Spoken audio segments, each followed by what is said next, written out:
Hey everybody, it's Dana. I have wanted to revisit this learning to read your label topic for a little while now. And so I thought I would take a couple minutes to do that today because it's a question that comes up extremely often. So I picked Blue Buffalo. It's a very common brand of food. A lot of people are of the opinion that it is a exceptionally good dog food. I think it's fair, but I'm going to talk to you a little bit more about how you can make some decisions about the foods that you're choosing. Okay, so if we look at Blue Wilderness, chicken, right? We're just going to go down their page. This is a very common choice. The first thing that I would suggest you consider is that chicken in and of itself is highly contributory, if that's a word, to allergens in dogs. So it can often have a lot of allergic response to it in our dogs. If we look at it from a traditional Chinese medicine point of view, it is a hot protein. That doesn't mean it has temperature heat. It means how it fuels the body, and how the body responds to a protein like this is by hot, by definition hot. That means we can get into things like agitation, difficulty learning, frustration, seeming to be hot or panting when it's not hot outside or when they have not been exercising. And there's a whole list of things, right? So for a dog that is cool by nature, feeding a hotter protein may be appropriate, right? But for a dog that is hotter in his normal constitution, feeding a hot protein is like adding fuel to the fire and could make things a whole lot worse. So if we're dealing with itchy, scratchy skins, red, hot, on fire skin, behavioral issues, the protein source is one of the first things that I suggest we sit down and review. So chicken is not top of the list for things that I think most of us should be considering. So then if we go on down, and you guys can all look at this on your bag of food as you buy it or as you're shopping for food, you can look at this guaranteed analysis. I'm waiting for my screen to catch up, and I may not need to watch both. The guaranteed analysis. So you're going to see a chart that looks like this one, right, on your bag of food. You're going to see crude protein, crude fat, crude fiber, and moisture.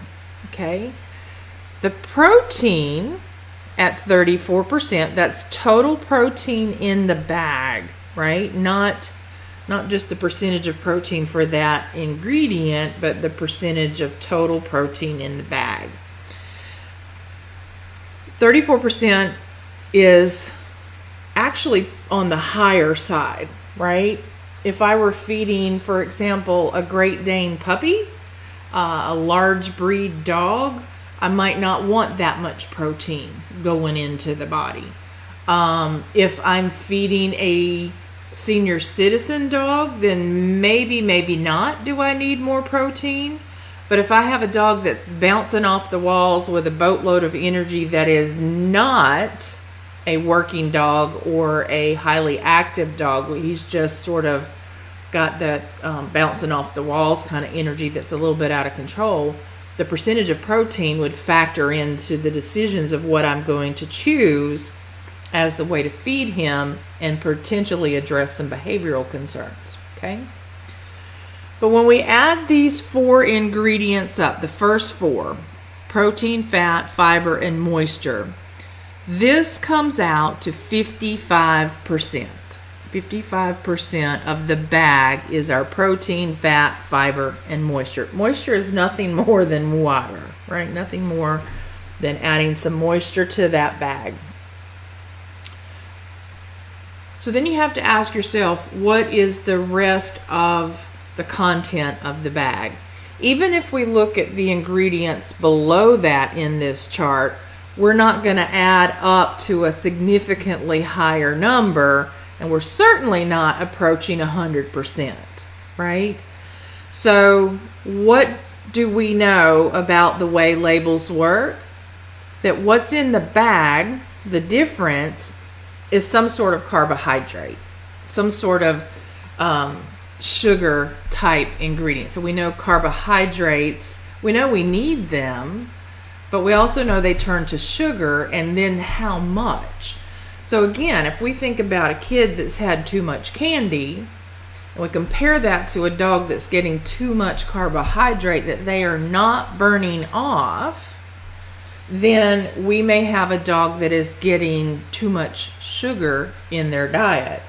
And we know that sugar can contribute to inflammation in the body, and inflammation in the body can lead to dis-ease, right? It can lead to things that cause pain, illness, injury, and actual disease in the body. So we have to be very careful about these things. These middle of the road foods, 45% carbohydrate is a fair amount. That's quite a lot, actually. I have seen some bags as much as 65%. And then, as we move into the higher brands of kibble, we'll see less, but it's still significant.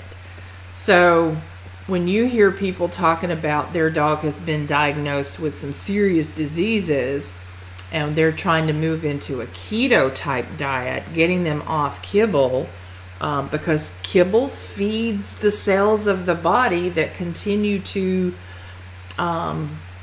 grow and to replicate themselves and become all sorts of problems, right? Sugar's not a good thing in that scenario. It's not a good thing in general on the higher scales. Okay? So that's a couple of flags that we look at when we're making our decisions about food. The next thing that we need to take a look at would be the ingredients. Okay? So everybody has gotten into the first ingredient needs to be protein. And I saw a bag in this same line, in their limited ingredient line, that the first ingredient is chicken meal. Now we need to understand when we see chicken meal or turkey meal or fish meal or whatever it is, that's not only the meat. That's not meat. That's not the fleshy part that you and I would eat.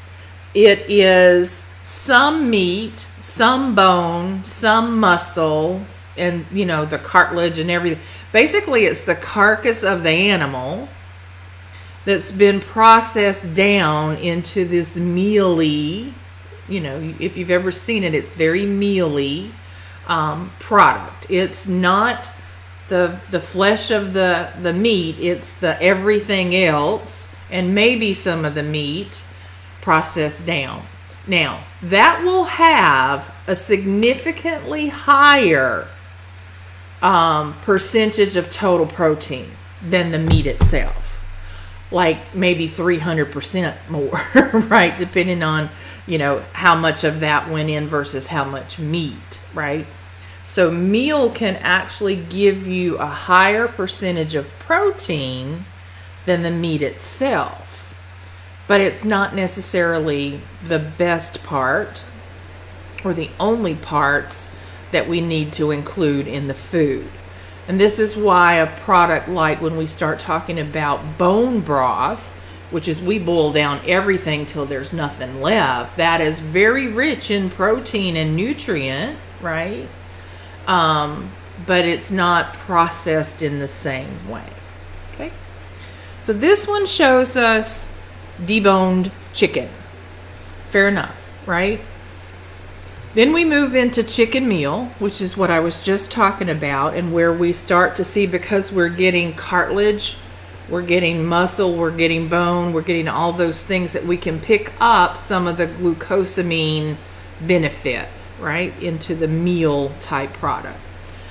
But then look at what starts to happen next. We see peas, pea protein, that's 2 versions of peas, tapioca as the starch component from tapioca, fish meal, so now we're putting in some omega-3. Well, chicken's going to have omegas in it anyway, mostly omega-6, but now we're getting some of the 3 back in there to offset, because you need a balance, you need a ratio, if you will, right? But we've got now 3 ingredients that are starchy, sugary, and also contributing toward the total percentage of protein. So when you look at any product, you've got to look at the next number of ingredients, not just the first one, right? And go, what are they? And are they contributing to my total protein count and to my carbohydrate count, right? So just because we're starting to see the first ingredient listed as a meat source does not mean that that makes up the greatest percentage of your total protein. You could be starting to see plant proteins going in there. They're cheaper, right? They're definitely cheaper, and they are bumping up the percentage of protein that we're seeing in the bag through non-meat sources. Okay? Super important to know. Very important for you to understand that. You'll see this dried tomato pomace. There's a big debate about whether that adds any benefit or not. It is really what's left over from tomatoes when tomato paste and tomato puree and that sort of stuff is made. It's not the tomato, it's leftovers, right? It's residual stuff that was used in some other manufacturing process to make food items elsewhere. It's the leftovers added to your dog's bag of food that a lot of people will consider just adding filler to the product. Okay, so do a little more research on what you're reading. The next thing that we have to take, so now we're back, so I'm just going to go down this list. Fat's okay, right? You've heard me say this when a lot of people move to homemade food, they want to eliminate the fat. They'll do skinless chicken. That's not necessarily your best move. Our dogs and us, we need fats in our diet, right? So this one is pointing out that we're getting fat from the chicken, but I think we also got some fat from the chicken in our chicken meal. So now we're looking at our 15% total fat, right? So you got to see where all these pieces come from. Tocopherols are actually just a way of preserving foods, right? Flaxseed, I think you all understand. We're now back into a pea starch. I'm sorry, their little highlighters are getting me. You're seeing a pea starch. Go away. There we go. A pea starch. So peas again. So we've had peas show up about, well, 3 times so far. If you look down at the next line, it's going to show up again. Okay. We move into natural flavor, egg, alfalfa, chicory root, potatoes, more starch, fiber, minerals are starting to be added in. Color gets added in. The color if you ever see a color in the food, it's for you. The dog doesn't normally care. But I'll remind you that when we talk about the fat in a lot of foods, and I miscommented on it here, when we talk about chicken fat here, so this looks like we're getting fat from the actual chicken. What happens a lot of times in some lower quality foods is the fat is actually rendered fat, not from the chicken that went into your product per se, but maybe from leftover previous used fat, right? It can even be sprayed on fat from like leftover restaurant use, right? Like actual grease.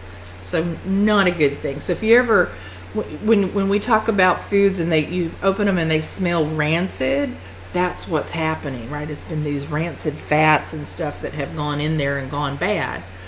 And as a reminder, when you open your bag of food, you generally have about 2 weeks of freshness before that food product is starting to not be as good as it was when you opened the bag, right? So even if you put it in a tight sealed product, plastic product, every time you open it, air is going in and creating oxidization into those products. Okay, so just be aware of all these things.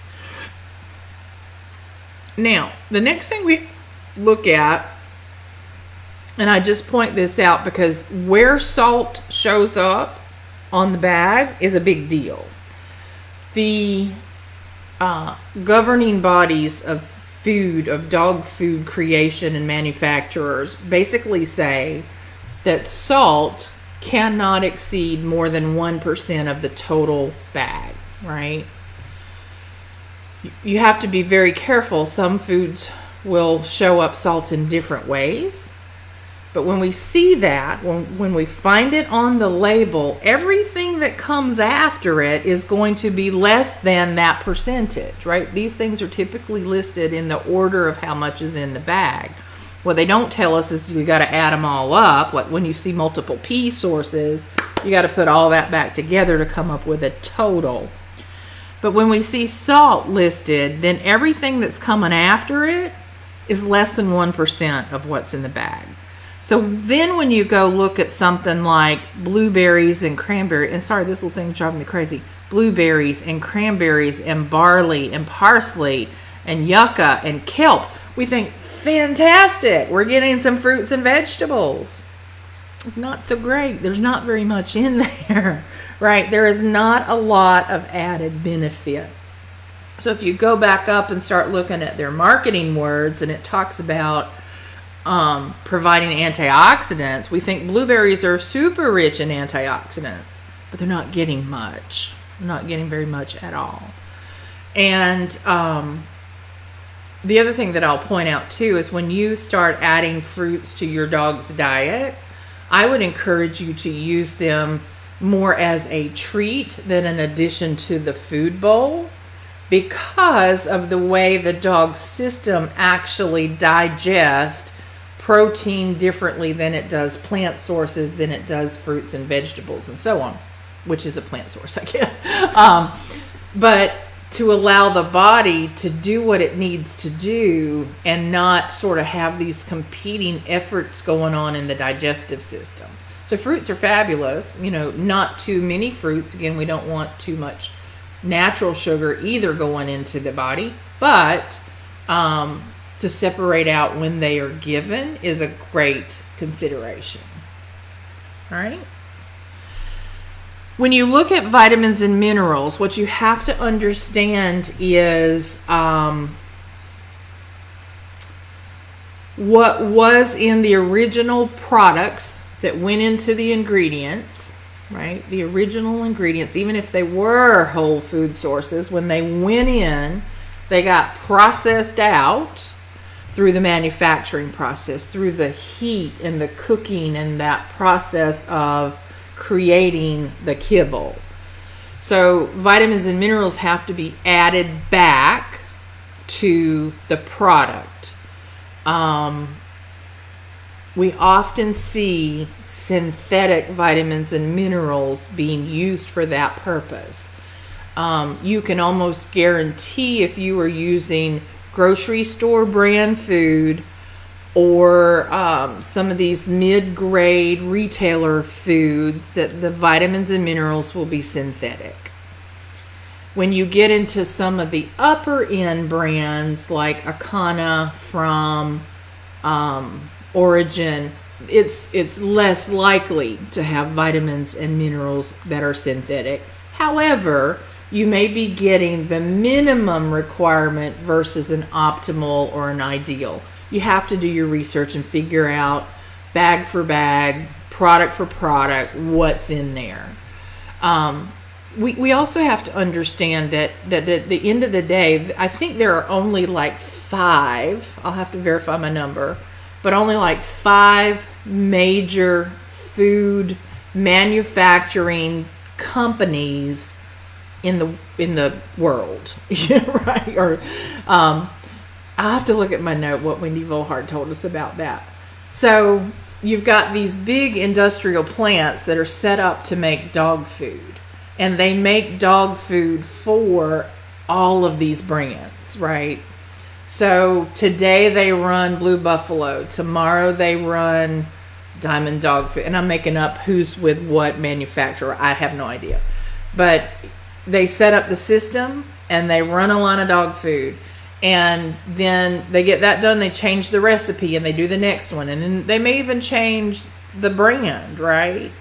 But it's all happening in the same primary plants. So that's part of why when we see recalls on some of this food, it's pretty big. You know, it could be widespread to what's happening inside that plant as well. So this is all one of the reasons why I kept coming back time and time again to the Volhard brand, because of the quality of the food, because of the benefit of the nutrition that's actually in that bag, of the mix, and then you control adding in your meat. When we dehydrate something, it is not processed in the, it's not these high power, high heat processing. It is simply the elimination of the moisture to dehydrate a product, and the vitamins and minerals and nutrient is left intact. And then, it's beefed up and to get higher values of vitamins and minerals using non-synthetics when we need them. And, to add in probiotics or prebiotics or enzymes and things that fight flea and tick and so on are all built into this product. And the product is actually tested multiple times. The ingredients are tested, the product is tested, it's tested before it's bagged up and sent to us. So I love the quality control that goes with that. I also love the testing, the actual blood work testing of real live dogs that are Wendy's. They are in the client list, right? And they are followed from birth until death with blood panel testing based on eating these foods and their health overall. And so this has been going on for 30 years. So that's a high quality validation in my opinion as well. All right, so any questions about making choices for your dog food?